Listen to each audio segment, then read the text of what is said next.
আসসালামু আলাইকুম, স্বাগত জানাচ্ছি চ্যানেল আই সংবাদে আমি রিদিতা রেজা। শুরুতেই জানিয়ে দিচ্ছি ফ্রেশ আটা ময়দা সুজি সংবাদ শিরোনাম। নিরাপদ প্রত্যাবাসনে রোহিঙ্গা সংকটের সমাধান হতে পারে জানালেন জাতিসংঘ মহাসচিব।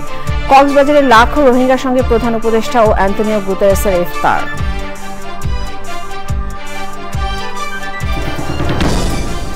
আইনশৃঙ্খলা বাহিনীর ধীর গতিতে দুষ্কৃতকারীরা আশকারা পাচ্ছে বলছে বিএনপি। নিপীড়িত নারীদের আইনি ও স্বাস্থ্য সুরক্ষা সহায়তা সেল গঠন। মাদারীপুরের শিবচরে নার্সকে ধর্ষণের অভিযোগে ক্লিনিক মালিক গ্রেফতার। চাঁপাইনবাবগঞ্জে প্রতিবন্ধীকে ধর্ষণের অভিযোগে 2 শিশুসহ গ্রেফতার 3 জন। শ্রদ্ধা ভালোবাসায় চিরনিদ্রায় শায়িত হলেন ঢাকা বিশ্ববিদ্যালয়ের সাবেক ভিসি ডক্টর আরএফএন সিদ্দিক। শিক্ষা গুরুর প্রয়াণকে অপূরণীয় ক্ষতি বলেছেন বিশিষ্টজনেরা। ঈদ যাত্রায় ট্রেনের আগাম টিকিট বিক্রি শুরু। কালোবাজারি বন্ধে শতভাগ টিকিট দেওয়া হচ্ছে অনলাইনে, জানালো কর্তৃপক্ষ।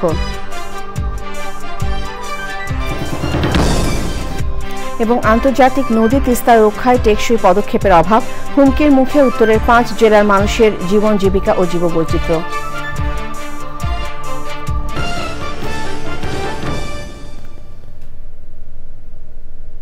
এছাড়াও নিটল টাটা বিশেষ সংবাদে যা থাকছে।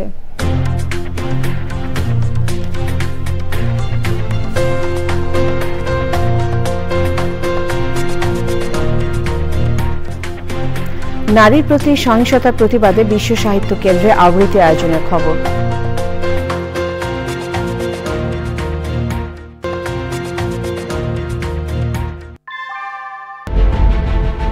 Primacy in build. German technology, Bangladesh's first thermix rod, Salam Steel Thermax.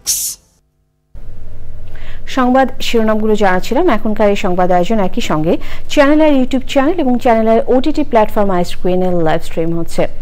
জাতিসংঘ মহাসচিব অ্যান্টনিও গুতেরেস বলেছেন, রোহিঙ্গা সংকট এবং তাদের দুর্দশার বিষয়ে বিশ্ববাসীর দৃষ্টি আকর্ষণের জন্যই তার এ সফর।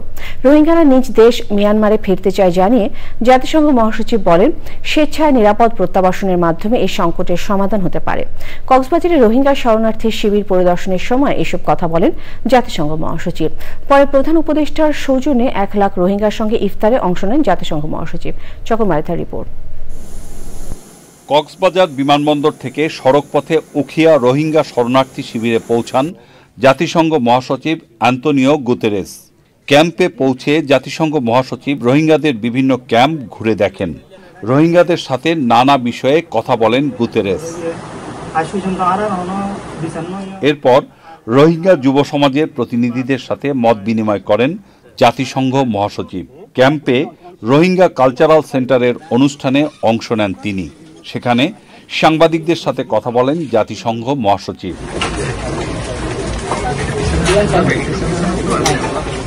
And in this visit, I already heard 2 clear messages. First, Rohingyas want to go back to Myanmar. It's essential that the international community does everything to make sure that peace is reestablished in Myanmar and that the rights of the Rohingyas are respected, that discrimination and persecution like the one that we witnessed in the past will end. জাতিসংঘের পক্ষ থেকে রোহিঙ্গাদের খাদ্য নিরাপত্তার নিশ্চয়তা দেন তিনি। They want better conditions in the camp.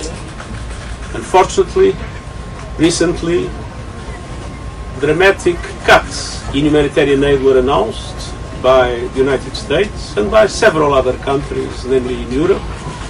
And because of that, we are at risk to cut the food rations in this camp.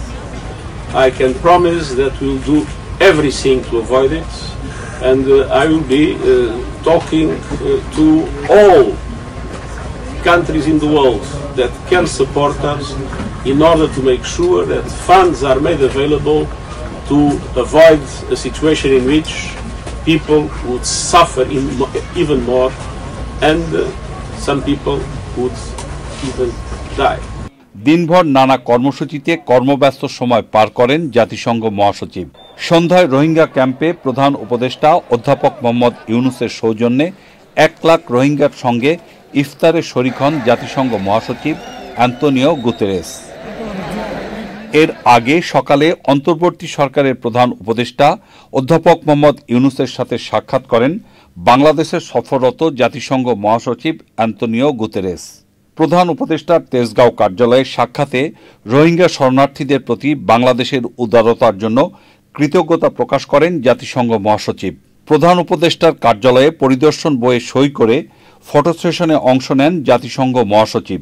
এরপর বিমান বাংলাদেশ এয়ারলাইন্সের একটি ফ্লাইটে জাতিসংঘ মহাসচিব অ্যান্তোনিও গুতেরেস ও প্রধান উপদেষ্টা অধ্যাপক মোহাম্মদ ইউনূস কক্সবাজার যান। চকর মালিথা, চ্যানেল আই।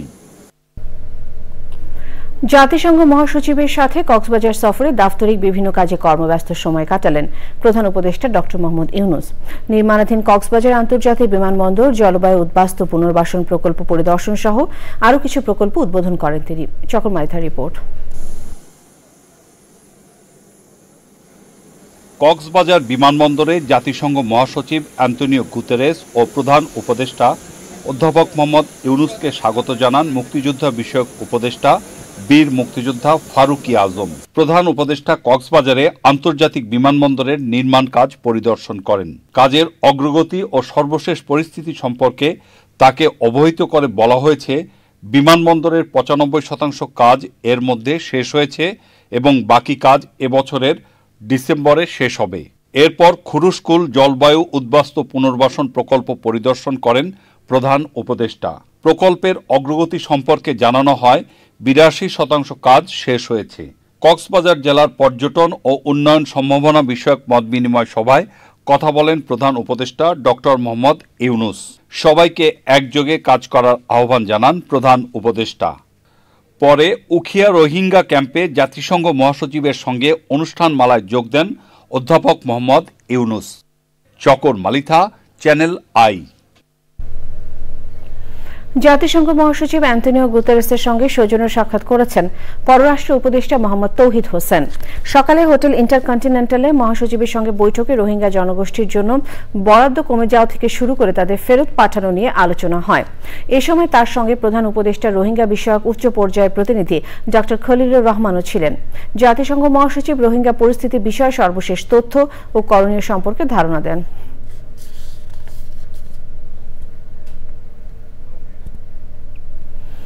বিএনপির সিনিয়র যুগ্ম মহাসচিব রুহুল কবির রিজভী বলেছেন, গত ১৬ বছরে আওয়ামী লীগ সরকারের বিচারহীনতার সংস্কৃতির রেশ এখনো চলছে। ফ্যাসিবাদী সরকারের ধারাবাহিকতায় এখনো খুন ধর্ষণের ঘটনা ঘটছে। সকালে রাজধানীর নয়াপল্টনের বিএনপির কেন্দ্রীয় কার্যালয়ে সংবাদ সম্মেলনে তিনি অভিযোগ করেন, আইনশৃঙ্খলা বাহিনীর ধীরগতি ও ঢিলেঢালা আচরণের কারণে দুষ্কৃতকারীরা আশকারা পাচ্ছে। সমাজে ন্যায় বিচার প্রতিষ্ঠা করতে না পারলে অন্তর্বর্তী সরকারের প্রতি মানুষের আস্থা কমতে থাকবে বলেও মন্তব্য করেন রিজভী। সারা দেশে নারী ও শিশু ধর্ষণ, নির্যাতন ও নিপীড়িতদের আইনি ও স্বাস্থ্য সুরক্ষা দিতে দুটি সহায়তা সেল গঠন করেছে বিএনপির আইন বিষয়ক সম্পাদক ব্যারিস্টার কায়সার কামাল এবং স্বাস্থ্য বিষয়ক সম্পাদক ডাক্তার রফিকুল ইসলাম সেল দুটির তত্ত্বাবধান করবেন। বিচারহীনতার যে সংস্কৃতি এবং আইনের শাসনের অনুপস্থিতিতে যে দুর্যোগ এই দেশের উপর দিয়ে ঘটে গেছে, তার রেশ মহামারী চলছে। হ্যাঁ, তার রেশ এখনো কাটেনি। ওই সমস্ত দুর্বৃত্তরাই নানা জায়গায় নানাভাবে এগুলোকে এই সমস্ত ঘটনা ঘটাচ্ছে। মানুষের সমবেত ধরি ন্যায় বিচার নিশ্চিত করা, কিন্তু সেটি যদি অনুপস্থিত থাকে তাহলে অন্তর্বর্তীকালীন সরকারের গ্রহণযোগ্যতা হ্রাস পেতে থাকবে। স্বজন, সুহৃদ, সহকর্মী আর ছাত্রছাত্রীদের শ্রদ্ধা ভালোবাসায় আজিমপুর কবরস্থানে চিরনিদ্রায় শায়িত হলেন ঢাকা বিশ্ববিদ্যালয়ের সাবেক ভিসি অধ্যাপক ডক্টর আ.আ.ম আরেফিন সিদ্দিক। ৩ দফা নামাজে জানাজা শেষে আজিমপুর কবরস্থানে দাফন করা হয় এই শিক্ষাবিদকে। শিক্ষার্থী বান্ধব এই শিক্ষাগুরুর প্রয়াণকে অপূরণীয় ক্ষতি বলছেন বিশিষ্টজনেরা। ইফতেখার উদ্দিনের রিপোর্ট। মস্তিষ্কে রক্তক্ষরণজনিত কারণে গত ৬ মার্চ ঢাকা ক্লাবে লুটিয়ে পড়েন ঢাকা বিশ্ববিদ্যালয়ের সাবেক উপাচার্য অধ্যাপক ডক্টর আ.আ.ম আরেফিন সিদ্দিক। এরপর প্রায় ১ সপ্তাহ লাইফ সাপোর্টে ছিলেন তিনি। বৃহস্পতিবার রাত ১০টা ৪৫ না ফেরার দেশে চলে যান এই গুণী। শুক্রবার বেলা ১১টায় নর্থ রোডে বাইতুল আকসা মসজিদে প্রথম নামাজের জানাজা হয়। অংশ নেন পরিবারের সদস্য, সুহৃদ, সহকর্মী ও ঢাকা বিশ্ববিদ্যালয়ের উপাচার্য। উচ্চ মাকামে স্থান দেবেন এই দোয়া করি অত্যন্ত আন্তরিকভাবে। তিনি একজন অত্যন্ত বিনয়ী, সজ্জন মানুষ ছিলেন। সহকর্মী হিসাবে আমরা দোয়া করি যেন আল্লাহ তার মানবিক দোষ ত্রুটি ক্ষমা করে দিন। বাদ জুমা ধানমন্ডি শাহী ঈদগাহ মসজিদের ভেতর দ্বিতীয় এবং ঈদগাহ প্রাঙ্গণে তৃতীয় জানাজার নামাজ হয়। সকল মত ও পথের শিক্ষার্থীদের প্রিয় অভিভাবকের মৃত্যুতে শূন্যতা বোধ করবেন সবাই, এমনটাই বলছেন বিশিষ্টজনেরা। মিষ্টভাষী, স্মিত হাসির একজন স্নিগ্ধ মানুষ। কে কোন পন্থী, কে কোন মত, কোন পথের, সব শিক্ষার্থী তার কাছে ছিল শিক্ষার্থীর মতো। উনি যখন ভিসি হলেন, সত্য যে প্রশাসক হলে তার আলোচনা থাকবে, সমালোচনাও থাকবে। মানুষের উপকারে নিজেকে উৎসর্গ করেছেন। আমরা দেখেছি বিভিন্ন সময়ে তাদের শিক্ষার্থীদের ইভেন পরিবারকেও উনি খুব যত্নের সাথে, মানবতার সাথে উনি তাদের সাথে কথা বলতেন, কথা শুনতেন এবং নিজেকে মানুষের কল্যাণেই তিনি সারা জীবন কাজ করে গেছেন। পরে আজিমপুর কবরস্থানে দাফনের জন্য নিয়ে যাওয়া হয় আ.আ.ম. আরেফিন সিদ্দিকীর মরদেহ। Iftekhar Uddin, channel I, Dhaka. বাজারে বোতলজাত সয়াবিন তেলের সংকট কাটতে শুরু করেছে। রাজধানী কারণ বাজারে সয়াবিন তেলের পর্যাপ্ত সরবরাহ রয়েছে। সব ধরনের ডাল, পেঁয়াজ, খেজুর, ডিম ও মুরগির দাম কমেছে। চাল ও সবজির দাম স্থিতিশীল আছে। বড় গাজীমের রিপোর্ট। বাজারে সয়াবিন তেলের ঘাটতি ছিল কয়েক মাস ধরেই। রমজানের শুরুর দিকেও সংকট থাকায় ভোক্তারা চাহিদা মতো তেল পায়নি। তবে কয়েকদিন ধরে সয়াবিন তেলের সংকট কাটতে শুরু করেছে বলে জানিয়েছেন ব্যবসায়ীরা। এখন অ্যাভেলেবেল, আমরা 10 কার্টন চাইলে 10 কার্টন পাই। আগে 1 কার্টন চাইলে হ্যাঁ আতা ভাই দৈত্য তো ভাই আচ্ছা টাকা দিয়া যান, 2 দিন আইয়ে তো পাইবেন। তেল এখন মোটামুটি সরবরাহ ভালো, তবে তীর কোম্পানি এখনো বাজারে অ্যাভেলেবেল তেল দিতেছে না। ডিম, ডাল, চিনি, পেঁয়াজ, রসুনের দাম স্থিতিশীল। ব্যবসায়ীরা জানালেন এগুলোর দাম কিছুটা কমেছে। 2 টাকা, 5 টাকা, 60 টাকা করে এভরিথিং সব কিছুর দামে কমছে, কিন্তু বহু করে যেটা বাড়া রমজানে ওটা বাড়ে নাই। কাঁচামাল বলেন, আপনার মুদির মাল বলেন, আগের চেয়ে অনেক দাম একটু সাশ্রয়ী, মোটামুটি ভালো, রিজনেবল। চলতি সপ্তাহে সোনালী ও ব্রয়লার মুরগির দামও কিছুটা কমেছে। গত রোজাতে সোনালী আসছিল 350 টাকার উপরে, এবার রোজাতে 300 টাকার নিচে। এবছর খেজুরের দামও তুলনামূলক কম। শুল্ক কমাইছে 25%, শুল্ক কমার থেকে 150 টাকা কমছে। চলতি মৌসুমে তরমুজের সরবরাহ বেশি হলেও দাম কমেনি। তবে ব্যবসায়ীরা তা মানতে নারাজ। এখনো সঠিক দামে পাচ্ছে।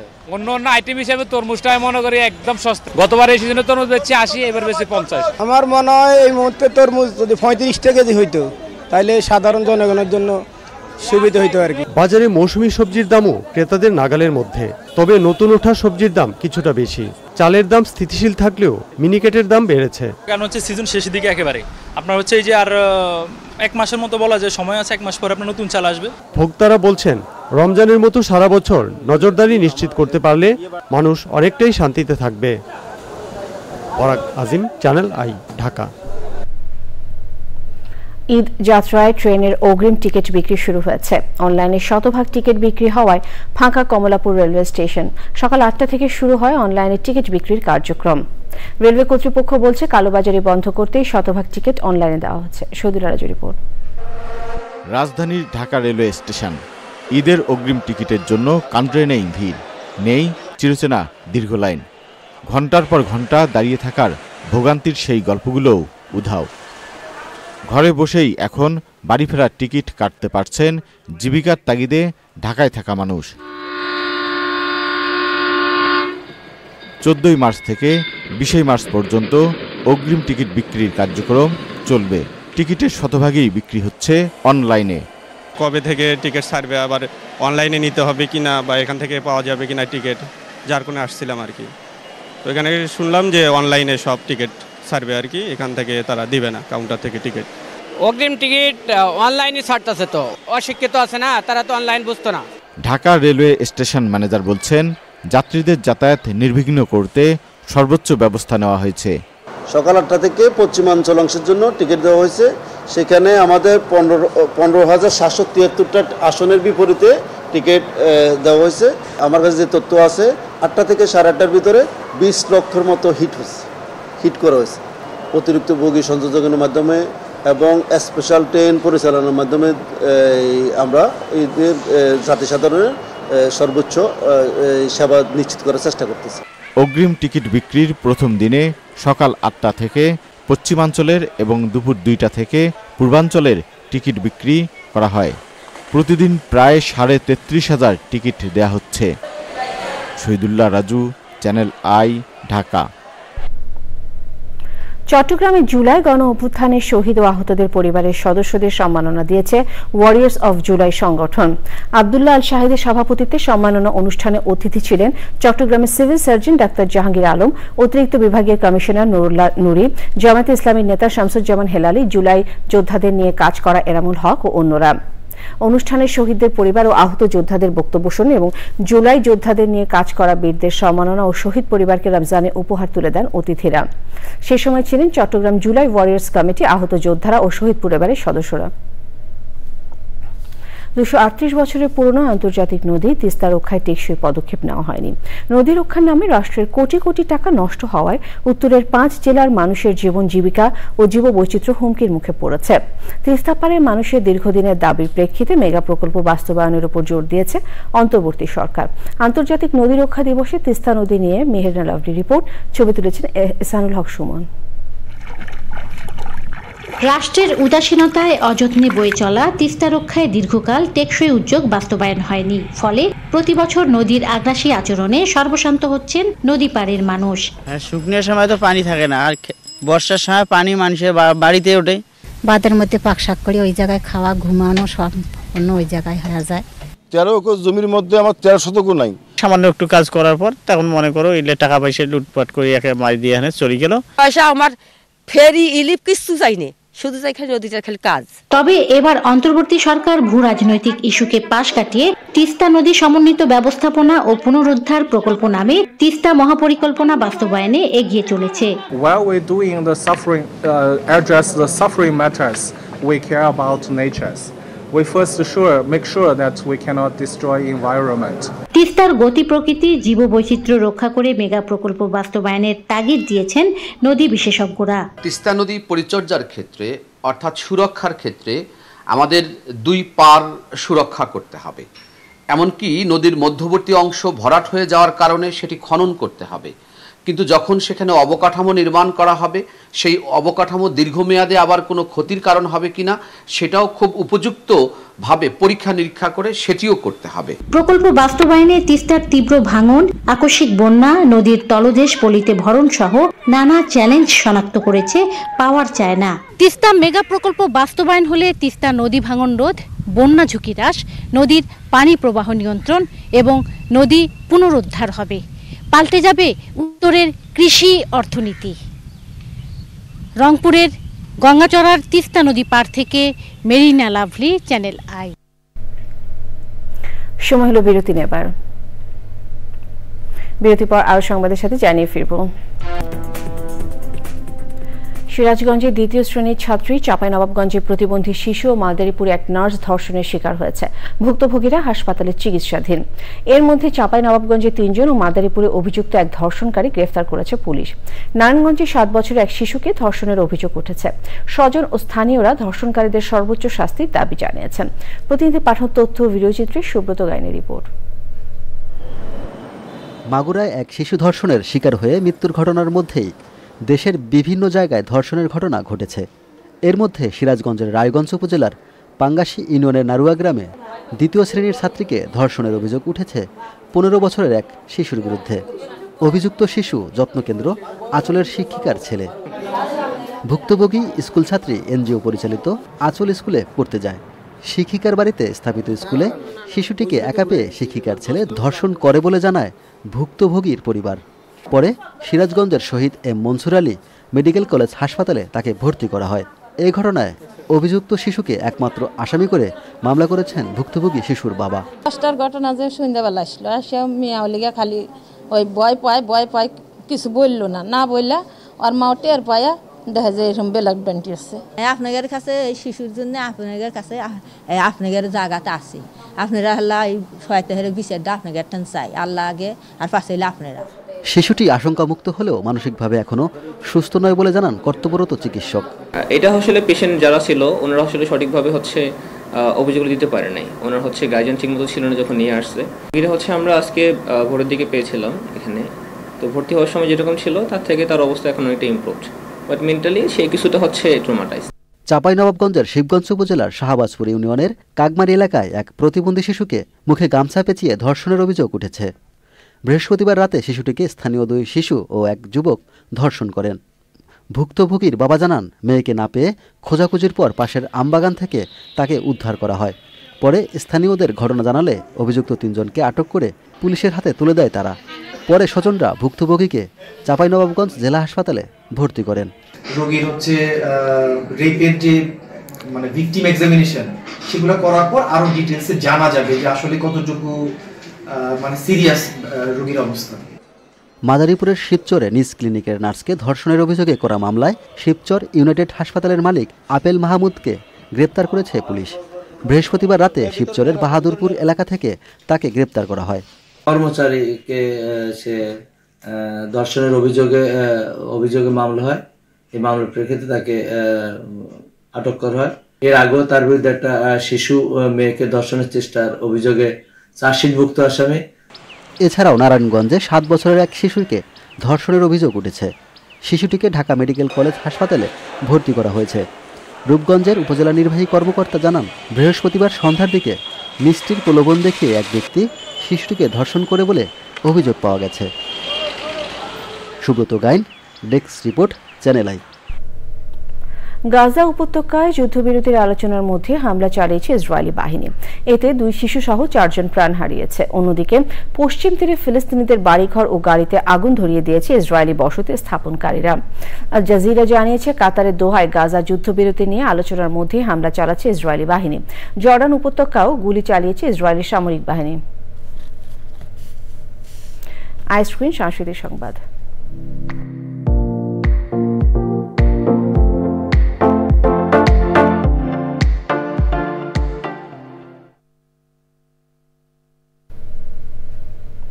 বিনোদনের স্মার্ট দুনিয়া ওটিটি প্ল্যাটফর্ম আইস্ক্রিন। এই প্ল্যাটফর্মে রয়েছে ক্লাসিক সব কন্টেন্ট ও নতুন প্রিমিয়াম কন্টেন্ট।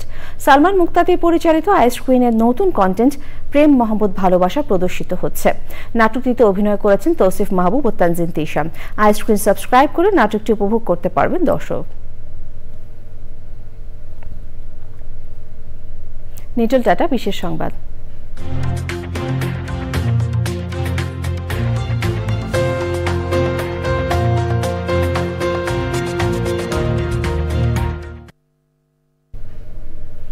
ধর্ষণ, নারী নিপীড়ন, নির্যাতন ও সাইবার বুলিং সহ সার্বিকভাবে নারীর প্রতি চলতে থাকা সহিংসতা প্রতিবাদ জানিয়ে আবৃত্তি আয়োজন করা হয়।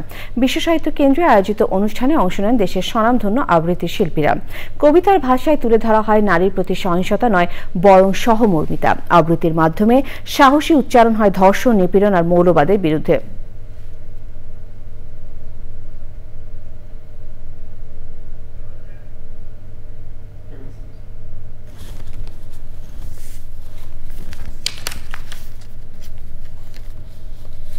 কৃষি সংবাদ।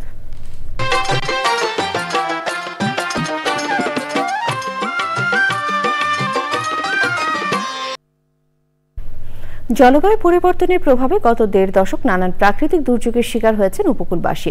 খুলনার দাকুপ ও কয়রা উপজেলার মাটিতে কয়েক গুণ লবণাক্ততা বৃদ্ধি পেয়ে বেশিরভাগ জমি পরিত্যক্ত ও অনাবাদী হয়ে পড়েছিল। উত্তরণে কোরিয়ান ইন্টারন্যাশনাল কোঅপারেশন এজেন্সির অর্থায়নে এবং কনসার্ন ওয়ার্ল্ড ওয়াইডের কারিগরি সহযোগিতায় উপকূলীয় এলাকায় উপযোগী কম্পোজিট কৃষি বিষয়ক প্রশিক্ষণের মাধ্যমে ধান, সবজি ও মাছ চাষ করে স্বাবলম্বী হয়েছেন উপকূলের হাজার হাজার নারী। ড্যানিয়েল সুজিত বসের রিপোর্ট। খুলনা দাকুপ উপজেলার তিলডাঙ্গার গৃহিণী রাধিকা শীল উপকূলীয় এলাকার বাসিন্দা হওয়ায় লবণাক্ততার কারণে কোনো ফল ফসলই উৎপাদন করতে পারতেন না। 2021 সালে প্রশিক্ষণ নিয়ে ভাগ্য পরিবর্তন হয় তার। আমার 13,000 টাকা দিল আর আমি কিছু লোন করলাম ব্যাংকের করে আমি এই গেট ডাকাতে সবজি টবজি করে ধান টান চাষ করি করে আসমুর ভিতরে খুশি করার পরে আমি সেই ঋণ টিন সব শোধ হয়ে গেছে। রাধিকা শীলের মতো উপকূলীয় এলাকার উপযোগী কম্পোজিট কৃষি বিষয়ক প্রশিক্ষণ নিয়ে এলাকার অনেক নারী এখন সফলতার মুখ দেখছেন। আগে ধান করে মনে করেন যে টাকা পেতাম তার থেকে এখন সবজি লাগাই তার থেকে আমি ডবল টাকা পাই। কিছু টাকা পয়সা এদিক ওদিক নিয়ে দুজনে একমত হয়ে এই মাছ চাষের শুরু করলাম। আইরিশ দাতব্য সংস্থা কনসার্ন ওয়ার্ল্ড ওয়াইডের সঙ্গে বেসরকারি সংগঠন জেজেএস এই প্রকল্প বাস্তবায়নে কাজ করছে। প্রকল্পের আওতায় খুলনার দাকব ও কয়রা উপজেলার লবণাক্ত এলাকায় অন্তত 4000 পরিবারকে প্রশিক্ষণের আওতায় আনা হয়েছে। বর্ষাকালে তারা প্রতিকূল পরিবেশে সবজি চারা উৎপাদন করছে, যেই চারা তারা বেশি দামে বিক্রি করতে পারছে। পোকারভোগী সিলেকশন থেকে শুরু করে আমরা তাদেরকে প্রায়োরিটি দিয়েছি যেন তারা একটা ইনকামের সাথে নিজেদেরকে যুক্ত করতে পারে। সবুজ ফলে ফসলে ফিরে আসছে উপকূলীয় অঞ্চলের পরিবেশের ভারসাম্য, বলছেন সংশ্লিষ্টরা। Daniel Sujit Bose, channel I, Khulna. প্রকৃতি সংবাদ।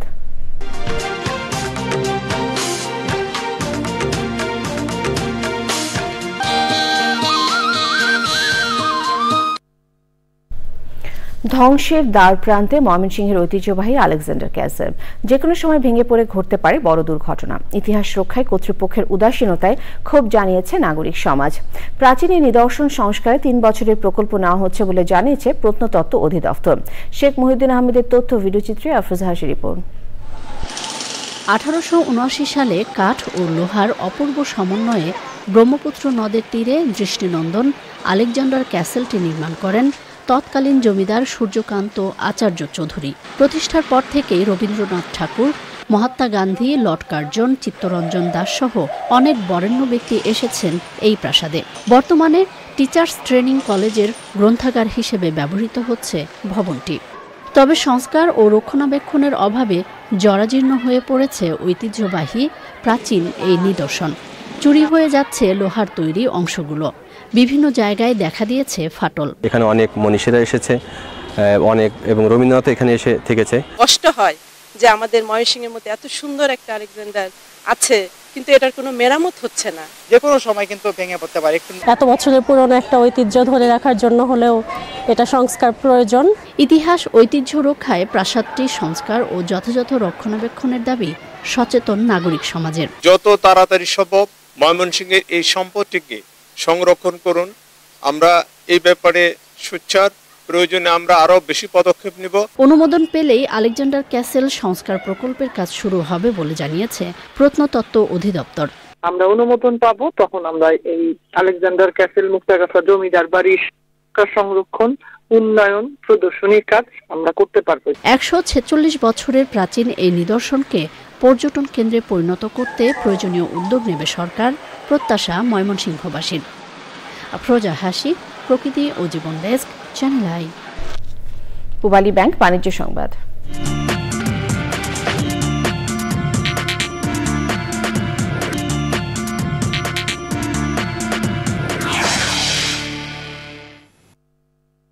যুক্তরাষ্ট্রে আমদানিকৃত ইস্পাত ও অ্যালুমিনিয়াম পণ্যে 25% শুল্ক আরোপ করার ঘোষণা দিয়েছেন প্রেসিডেন্ট ডোনাল্ড ট্রাম্প। মার্কিন প্রশাসন বলছে মার্কিন ইস্পাত ও অ্যালুমিনিয়াম উৎপাদনকারী প্রতিষ্ঠানগুলোর প্রতিযোগিতা সক্ষমতা বাড়াতে এমন সিদ্ধান্ত নেওয়া হয়েছে। যুক্তরাষ্ট্রের এমন সিদ্ধান্তের বিরুদ্ধে পাল্টা ব্যবস্থা নিয়েছে কানাডা ও ইউরোপীয় ইউনিয়ন। ইউরোপীয় কমিশন ঘোষণা করেছে আগামী মাস থেকে তারা যুক্তরাষ্ট্রের পণ্যের উপর $2800 কোটি মূল্যের পণ্য পাল্টা শুল্ক আরোপ করবে। এই শুল্ক আগামী মাস থেকে কার্যকর হবে। আবারও বিরতি নিচ্ছি, ফিরে এসে যা দেখবেন। ফিরে এলাম বিরতির পর। খেলার খবর। শিবচরে নার্সকে ধর্ষণের অভিযোগে ক্লিনিক মালিক গ্রেফতার। চাঁপাইনবাবগঞ্জে প্রতিবন্ধীকে ধর্ষণের অভিযোগে 2 শিশু সহ গ্রেফতার 3 জন। শ্রদ্ধা ভালোবাসার চিরুনি দ্বয়ে শায়িত হলেন ঢাকা বিশ্ববিদ্যালয়ের সাবেক ভিসি ডক্টর আরাফাত সিদ্দিক। শিক্ষাগুরুর প্রয়াণকে অপূরণীয় ক্ষতি বলছেন বিশিষ্টজনেরা। ঈদ যাত্রায় ট্রেনের আগাম টিকিট বিক্রি শুরু। কালোবাজারি বন্ধে শতভাগ টিকিট দেওয়া হচ্ছে অনলাইনে, জানালো কর্তৃপক্ষ।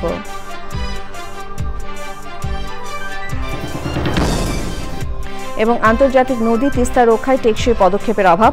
হুমকির মুখে উত্তরের 5 জেলার মানুষের জীবন জীবিকা ও জীববৈচিত্র্য।